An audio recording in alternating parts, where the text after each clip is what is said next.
This video is powered by cardmarket.com. What's cracking, YouTube? Jobber here, and I have a Ancient Sanctuary sealed booster box.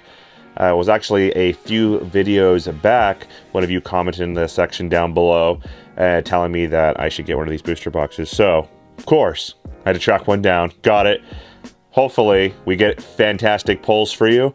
And yeah, if you guys enjoy this video, drop a comment down below. Let me know what you think of this video. And if you have suggestions for future openings, it's always very helpful. Give this video a like, subscribe, bell, and follow me on Instagram. I post pretty cool things on there. And on that, let's get cracking. All right. So yeah, I am really, really pumped about opening it. I don't remember the last time we've opened one of these booster boxes. And it's one of the most beautiful looking booster boxes that they've ever created. I love how they put so much graphic in the back of it. It's kind of like that. I like almond off-white. It is a pretty box.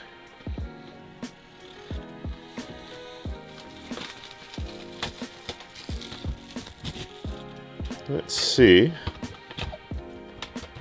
how beautiful these packs are today. Oh, come on. There we go.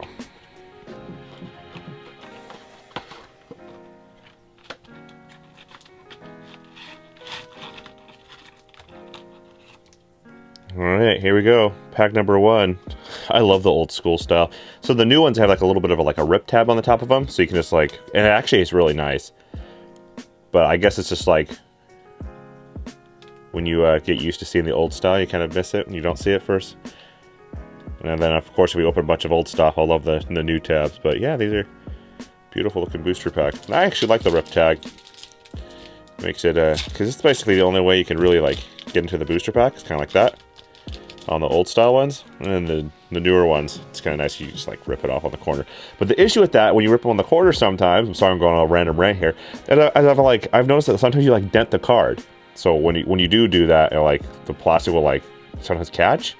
So that's also something to be concerned about. I think that's only when you get a little bit too violent with your booster pack opening stuff. So reversal. Draining Shield. So our rare. Let's put that up there. Oh yeah, yeah. These statue cards are really cool. And there's also, oh gosh, I don't know if they come in the set or not, but they're like, they're kind of like Falsodynas. There'll be like a water one. It says only water monsters can be special summoned, no other type. And they're all like 1,000 attack. So those are pretty cool too. I can't remember if they come in the set or not.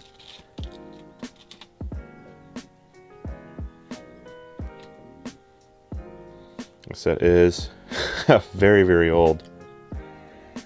The metal armed bug.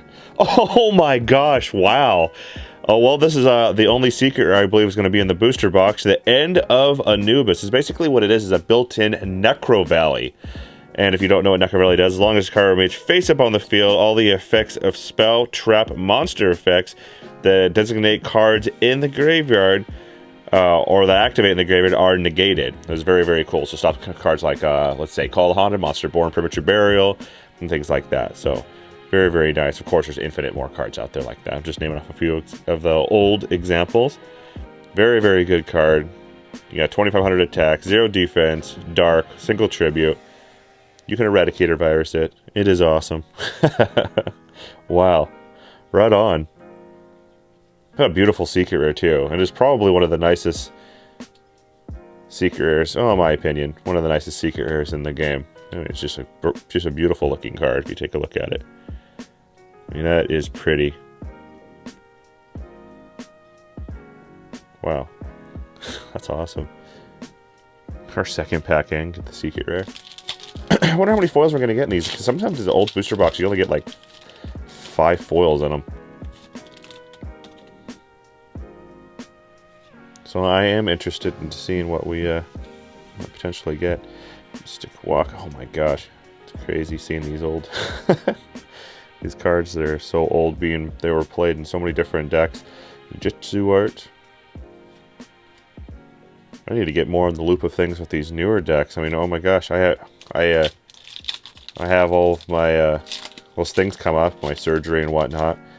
And then by the time I come back, we've changed the game so much. They've got link summoning, and I haven't even played a tournament yet that has that's had link summoning. Oh, right on. The Emissary of the Afterlife. I love this guy. So I actually ran a deck that was way back when. You have to remember, this set is old. And I ran it with Jerry Beansman, and how the deck worked was, especially like a control monarch deck, which were like the best decks back then.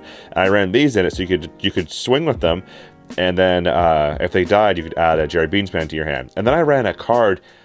Gosh, I want to say it was kind of like Mirror Force. If you control a normal monster or a level 3 or lower normal monster. I think if you just control a normal monster, your opponent declares an attack, it's Mirror Force. And that was like really, really key. So it really caught people off guard. If they already saw a Mirror Force in the graveyard, they'd overextend, then be able to Mirror Force them all. All you have is a Jerry Beansman on the field. So yeah, it says when this card is sent from the field to the graveyard, each player selects one level 3 or lower normal monster from his or her deck and adds it to their hand. And it's basically just like a Sangan or a Witch. Really, really, really good card. And the ability of both you and your opponent adding was kind of irrelevant because, you know, who plays a level 3 or lower normal monster in their deck. So it was just me doing the adding.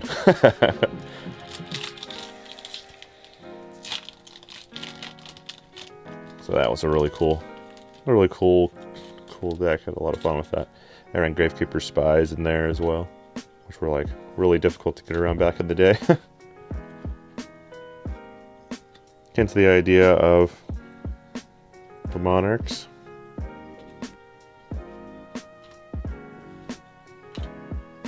Protector of the Sanctuary. I ran that in a Dark World deck where you basically would I don't know exactly what the combo was, but maybe so your opponent basically would shuffle their entire deck back into the hand. They don't draw any cards. It was pretty devastating. I never personally played the deck, but I knew of the deck. So we are 2 foils in so far. We have 1 secret and 1 super rare. And we have our rare Spell of Economics. I believe this one makes so you don't pay life points or activate spell card. Yep. Continuous. Very cool card. The Wall of Revealing Light. That was a card they ran in... what was that one? Last Turn? It was you active... I think your life points would be like 2,000 or lower. And then you activate that trap card by paying 1,000 life points. And then... Gosh, what was it?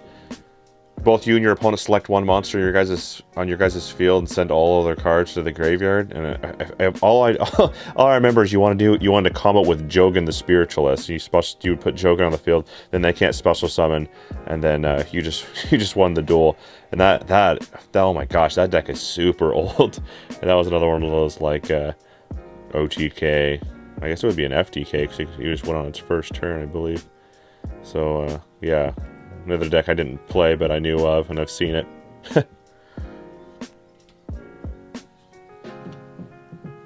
Monster Gate. Another Night Assailant.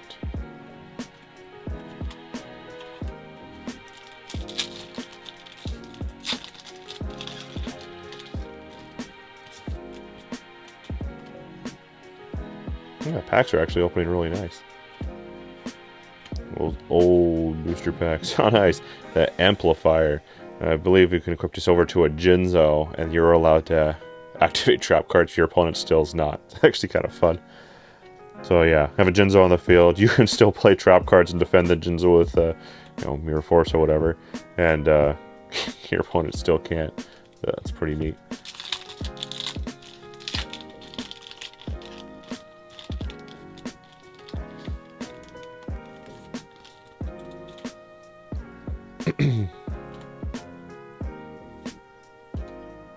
More of those spell 7 cards. Rare. Wall of Revealing Light.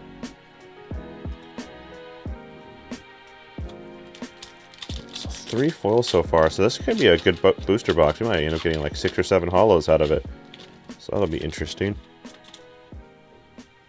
Some of these older sets you even would get misprints, so you just never know. Maybe this is one of those special booster boxes that'll have that.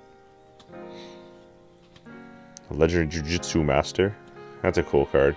It was a really good card in the Gladiator Beast format, where if you're there to attack into it like a Laquari, the monster gets sent to the top of the owner's deck. So it kind of like sets them back a turn dealing with it. Just whenever they would battle it. I think it's only in defense position when its effect would actually work, but yeah. It was a card that caught a lot of people off guard. Beckoning Light, a good card of their ran the old school Light Sworn decks. And discard your entire hand. You know, add light monsters from your deck, from your graveyard to your hand, is from as many cards as you discarded. So you would just go, and sometimes your hand would just be bad. You'd have like Wolves in your hand and Necrogardenas, and you just discard them. Then add like Onuses, Judgment Dragon, whatever you need. I would activate it when my opponent would look at my graveyard and see there was Onuses were gone, and then they would declare an attack over one of my guys, and I would activate it and discard my hand, then add Onuses, and then move into damage step, and then just discard a couple of Onuses and win the game. I actually did that. I did that a lot, quite a few times.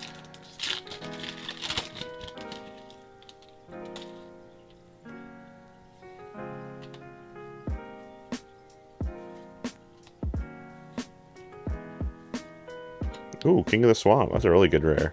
Cool. Heck yeah.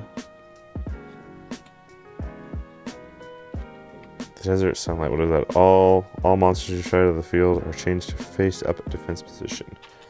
Yeah, I ran that in a mill deck back in the day. Just need a Worms and Morphine Jar. Morphine Jar 2. It's also kind of cool because you could activate it to stop their Nomina crossouts.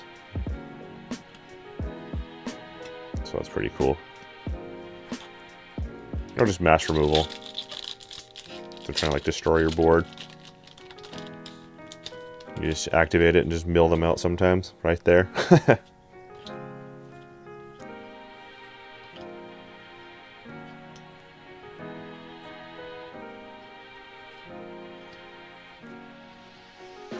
Protectors. Yeah, we're still only 3 foils right now. maybe I was getting too wishful and getting 6 hollows. We shall see. Still no ultra. 2 supers, 1 secret. No ultra rare as of yet. Unless with me busily chatting, I went by it and didn't notice. I'm pretty sure. Oh, I didn't realize that the Mystic Shine Ball actually came with Venus in the same set. For some reason I thought they were in separate sets. I don't know why that.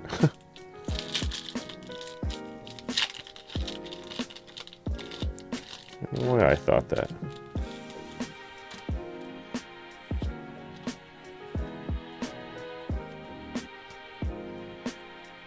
Oh, nice! Wow!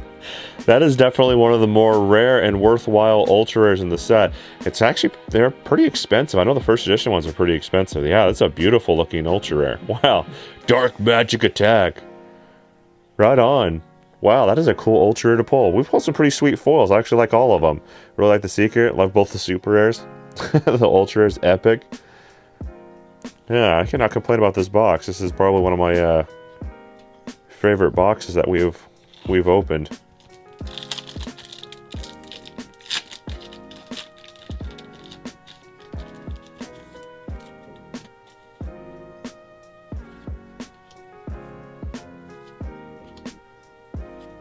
Goblin Thief. Rare here, so there you are, ultra. I think there's 2 ultra rares in a box. 4 foils. Maybe not. It's just going to be 1 secret, 1 ultra. We might just get 1 more super. I don't know. So we'll find out when once we cross that road. Maybe there's no more foils. I'm okay with it right now. It's actually one of the best. I think one of the best boxes you could open. Honestly, there's some pretty cool cards. Grave Protector. revealing light.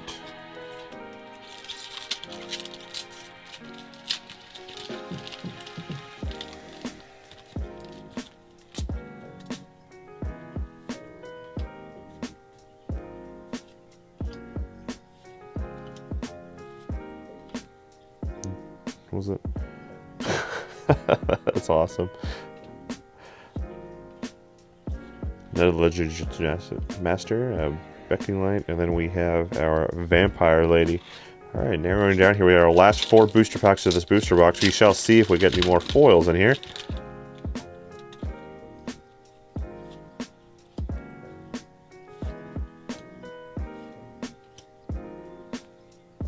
Oh, nice. The first sarcophagus, super rare. It's a really cool card. I kind of like the old, like, ancient pharaoh style cards they released in this set. So yeah, that's cool. We got 3. So that might end up being it. I don't know if we're gonna get another ultra rare, maybe.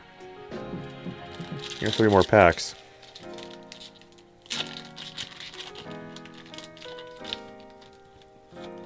It's like our second booster pack on the right, I believe is what we opened. We got the end of Anubis.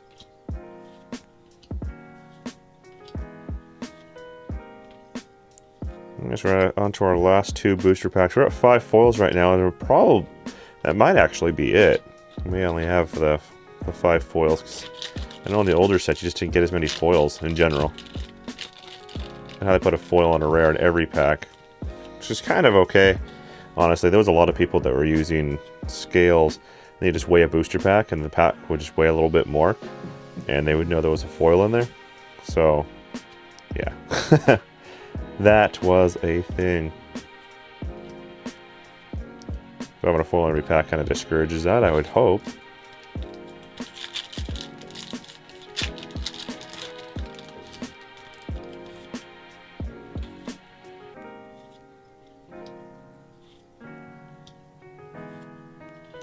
Alright, here we go. Oh, nice! Right on.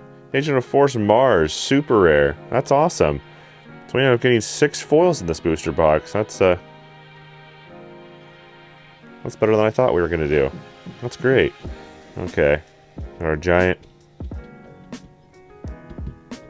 pile of commons. Move the box up here. I guess we'll just go through the rares really quick. Just briefly.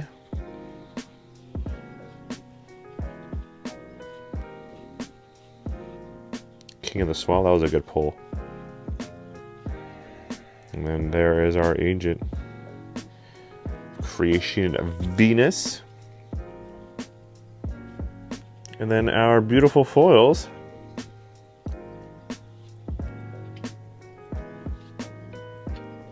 And we have our 1 Ultra Dark Magic Attack, our 3rd and 4th Super Rare, and then last but not least, the very first foil that we pulled, second booster pack on the right, I believe, the secret rare End of Anubis. That was awesome. What a great pull. That's actually a really, really good booster box as a whole. Especially the 2 main cards right there. Pretty rare, pretty valuable.